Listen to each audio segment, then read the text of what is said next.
माय माऊली नमस्कार. श्री विष्णू पुराण कथासार अभिवाचन करत आहे. अंश 2, अध्याय 1, प्रियव्रताचा अंश. मैत्रेय यांनी विचारले की महाराज, आपण मला स्वयंभू मनूच्या प्रियव्रत उत्तानपाद या 2 पुत्रांपैकी उत्तानपादाचा पुत्र जो ध्रुव त्याची सर्व कथा अंश विस्तार सांगितला, परंतु प्रियव्रताचे पुढे काय झाले ते ऐकण्याची मला उत्सुकता आहे. तरी कृपा करून ते ऐकवा. पराशर म्हणाले, ठीक आहे. कर्दमाची मुलगी ही प्रियव्रताची पत्नी. तिला 2 मुलं, सम्राट, कुक्षी अशा 2 मुली व 10 मुलगे. ते सर्वजण मोठे बुद्धिमान, पराक्रमी, सद्गुणी होते.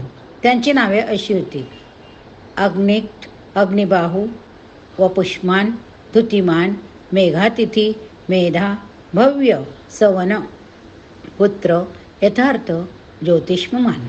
त्यांच्यापैकी मेधा, अग्निबाहू, पुत्र या तिघांनी जातीस्मर असल्यामुळे, पूर्वजन्मीचे योगी असल्यामुळे राज्याचा स्वीकार केला नाही.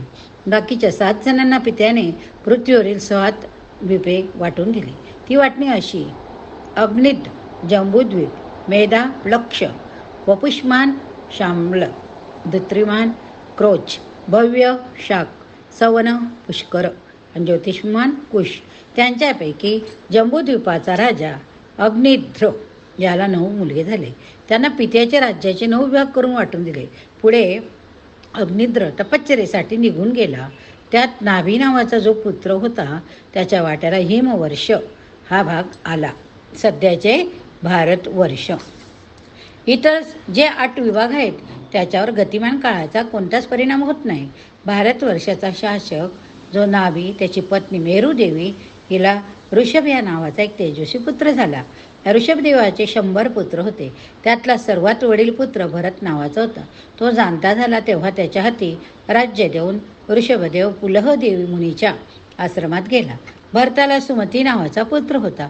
जेव्हा भरताचे उतार वय झाले तेव्हा सुमतीवर राज्याची जबाबदारी सोपवून तो वनात निघून गेला. योगाभ्यास करू लागला. पुढे त्याचा अंश पुढीप्रमाणे वाढत गेला.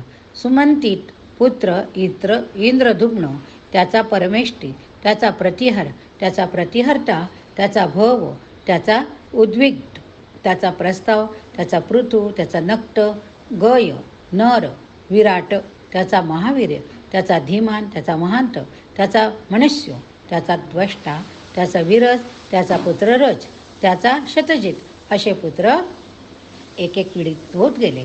शतजिताला 100 पुत्र झाले. त्याच्यात विश्वज्योती हा सर्वात वडील पुत्र होता. अशा या सर्व वंशजांनी भारतवर्षाचा उपभोग 71 युगांपर्यंत घेतला. अशी वाहराह नावाच्या कल्पातील स्वयंभू म्हणूनच्या वंश विस्ताराची हकीकत आहे. अध्याय 2, पृथ्वीचा विस्तार. मैत्रेय म्हणाले, स्वयंभू म्हणूच्या वंशाची वर्णन मी ऐकले. आता मला पृथ्वीचा विस्तार सांगा. त्यावर पराशर सांगू लागले, अहो मैत्रेय, पृथ्वीचा विस्तार जर सविस्तर सांगावा तर 1000 वर्षे संपली तर संपूर्ण सांगून संपणार नाही. म्हणून मी तुम्हाला तो थोडक्यात सांगतो. पृथ्वीवर 7 द्वीपे आहेत. त्यांची नावं: जंबू, प्लक्ष, शाम्ल, कुश, क्रोच, शाक, पुष्कर. यांच्या सभोवती क्रमाने खाऱ्या पाण्याचा, उसाच्या रसाचा, दारूचा, तुपाचा, दह्याचा, दुधाचा, गोड्या पाण्याचा अशा 7 समुद्राचा वेढा आहे. या सर्वांच्या मधोमध जंबूद्वीप आहे. त्याच्या मध्यभागी सोन्याचा मेरू पर्वत असून तो 84,000 योजने एवढा उंच. 16,000 योजने तो पृथ्वीत घुसळला आहे. तळाशी त्याचे क्षेत्रफळ 16,000 योजने, तर वर शिखरापाशी 32,000 योजने. हा पर्वत जणू काही पृथ्वीरूप कमळाचा परागकोश आहे असे भासते. याच्या दक्षिणेस व उत्तरेस क्रमाने 4-4 वर्ष पर्वत आहेत. त्यांचा विस्तार अधिक उंच 1000 योजने एवढी. मेरू पर्वताच्या दक्षिण दिशेला क्रमाने भारतवर्ष, किमपुरुष वर्ष, हरिवर्ष असे विभाग. उत्तर दिशेला रम्यक, हिरण्यमय, उत्तर कुरु असे 3 विभाग. त्यांचे आकार चंद्रकोरीसारखे. प्रत्येकाचे क्षेत्रफळ 9,000 योजना एवढे असून त्याच्या मधोमध इला वृत्त आहे. तेथे सोन्याचा मेरू पर्वत आहे. इला वृत्ताचे क्षेत्रफळ औरस चौरस 9,000 योजने एवढे. या मेरू पर्वताच्या 4ही बाजूंकडून आधार देत 4 पर्वत उभे आहेत. याच्यातील प्रत्येक पर्वताची उंची 10,000 योजना एवढी. या प्रत्येकावर 1100 योजने उंच असे कदंब, जांभूळ, पिंपळ, वडाचे वृक्ष. त्यापैकी जंबू वृक्षामुळे जंबू द्वीप असे नाव प्रचलित झाले. त्याच्या फळातील रस नदीसारखा वाहत असतो. तो पिणारे तेथील रहिवासी चिरतरुण असतात. तिच्या काठावर सुवर्णकणांची वाळू. मेरू पर्वताच्या पूर्वेस भद्राश्व, दक्षिणेस केतुमाल असे प्रांत, 4 वने व 4 सरोवरे, 4 दिशांकडे प्रत्येकी 5-5 केशर पर्वत आहे. या मेरूच्या वर अंतराळात ब्रह्मलोक, त्या लोकांच्या 8 दिशांना इंद्र वगैरे लोकपालाच्या वस्त्या. विष्णूच्या चरणापासून गंगा नदी उगम पावते. चंद्रलोकाला स्नान घालून ब्रह्मलोक येते. मग ती पृथ्वीवर पडते. 4 प्रवाहाने वाहत जाऊन पुढे सागराला मिळते. मेरूच्या सीमेवरील पर्वताच्या बाहेर 4 लोक आहे. ते भारत, केतुमाल, भद्रास्व आणि कुरुवर्ष होय. त्यांच्या सभोवती प्रत्येकी 2-2 असे सीमा पर्वत आहे. आधी तुम्हाला मी जे केशर पर्वत सांगितले होते त्यावर सिद्धचरण यांच्या वस्त्या आहेत. अनेक सुंदर नगरे, बागा, लक्ष्मी, विष्णू, अग्नी, सूर्य आदी करून अनेक देवांची नगरे, यक्ष, राक्षस, दैत्य, दानवांची नगरे. हा मैत्रेय हा 8 क्षेत्रांमध्ये भूक व तहान असे विकार नाही, रोगराई नाही. पृथ्वीप्रमाणे तेथे कालगणना सुद्धा नाही. अध्याय 3 भरतखंडाचे महात्म्य. पराशर पुढे सांगू लागले, सागराचा उत्तर किनारा हा हिमालयाचा दक्षिण पायथा. याच्यामध्ये असलेल्या परदेशाला भारतवर्ष असे म्हटले. तेथे भरताचा अंश नांदतो. त्या भूभागाचे क्षेत्रफळ 9000 योजने एवढे. ती पवित्र अशी कर्मभूमी. तिच्यात 7 कुल पर्वत आहे. येथेच शुभ अगर अशुभ कर्मे करून मानव सद्गती अथवा दुर्गती प्राप्त करतात. असे कर्मस्वातंत्र्य अन्यत्र कोठेही नाही. या प्रदेशाचे 9 विभाग. त्यातील जो विभाग समुद्रवेष्टित आहे तो 9वा आहे. त्याची एकूण क्षेत्रफळ 1000 योजने आहे. याच्या पूर्वेकडील प्रदेशात वनवासी भिल्ल वगैरे, पश्चिमेकडील प्रांतात येवन राहता. उरलेल्या प्रदेशात ब्राह्मण, क्षत्रिय, वैश्य, क्षुद्र असून ते आपापल्या वर्णानुसार कामधंदा करतात. या भागात अनेक नद्या, उपनद्या हजारो आहे. हिमालय, पारियात्र, विद्यांचल, वृक्षगिरी, सह्याद्री, मलयगिरी, महेंद्रगिरी, त्याचप्रमाणे शक्तिमान या पर्वतात त्या नद्या उगम पावतात.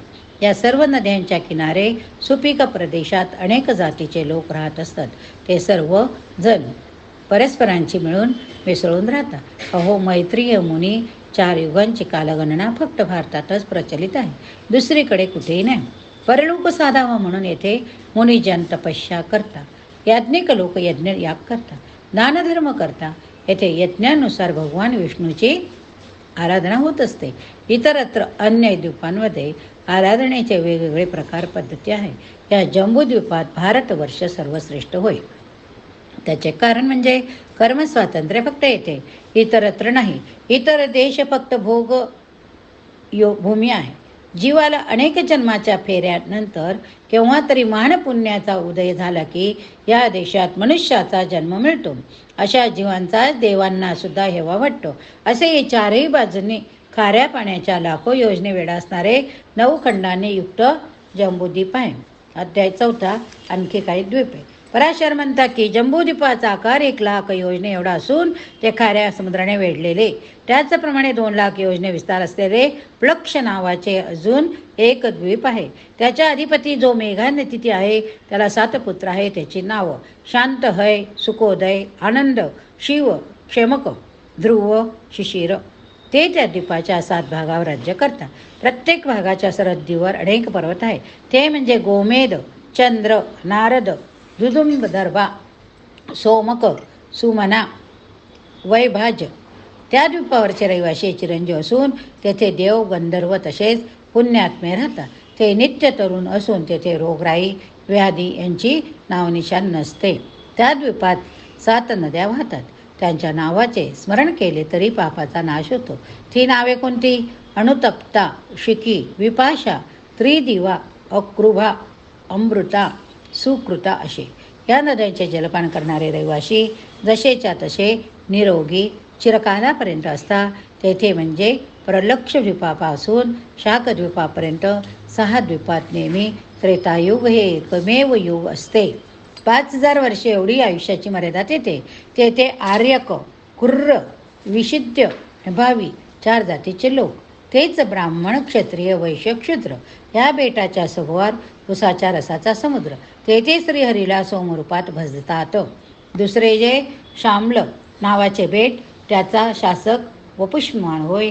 त्याला श्वेत, हरित, जीमूत, रोहित, विद्युत, मानस, सुप्रभ असे 7 मुलगे असून या बेटाच्या सभोवार उसाच्या रसाचा सागर पसरला. 7 पर्वत असून 7 विभाग, त्याचप्रमाणे 7 नद्या वाहतात. त्या पर्वतांची नावं कुमुद, उन्नत, बलाहक, द्रोणाचल, कंक, महिष, कोकुध्वम अशी. या द्वीपावर श्यामल नावाचा एक महाप्रचंड वृक्ष, त्या बेटापासून पुढे सुरासागर पसरलेला आहे.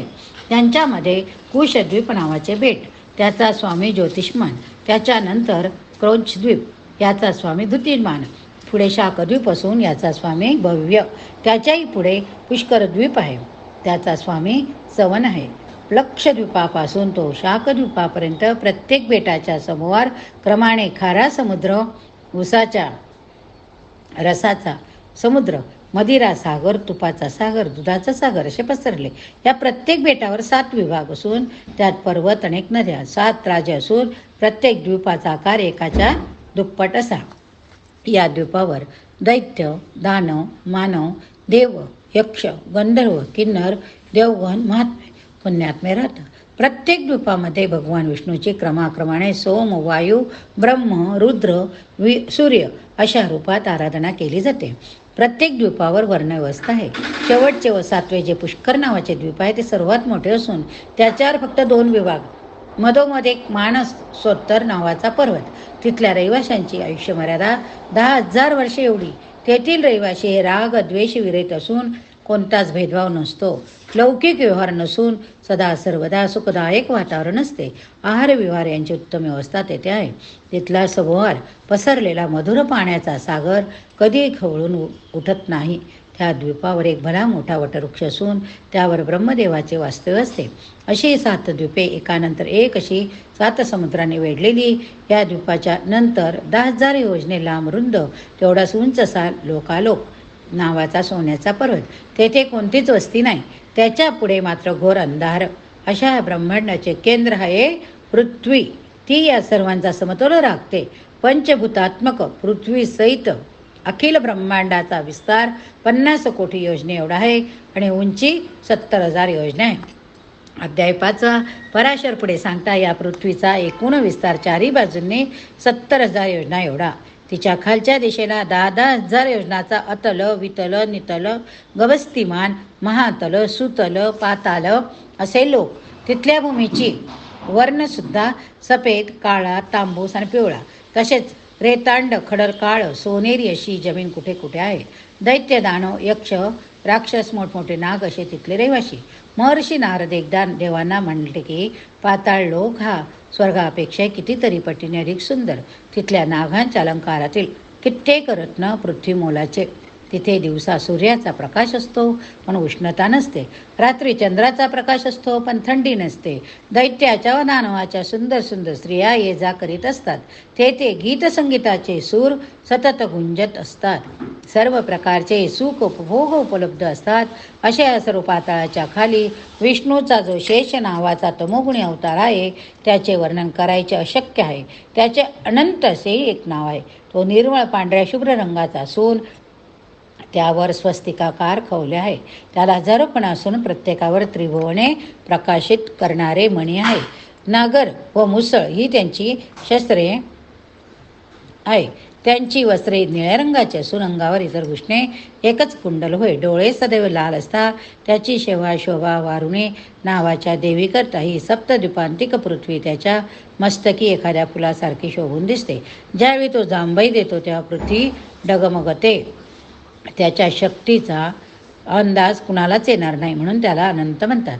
त्याच्या अंगावरच्या चंदनाच्या उठण्याच्या सुवासाने दिशा सुगंधित होता.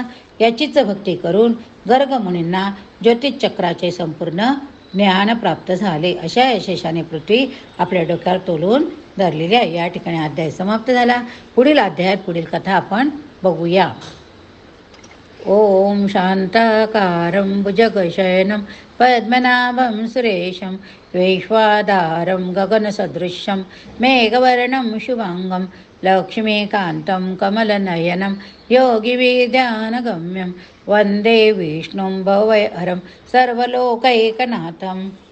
श्री विष्णवे नमः.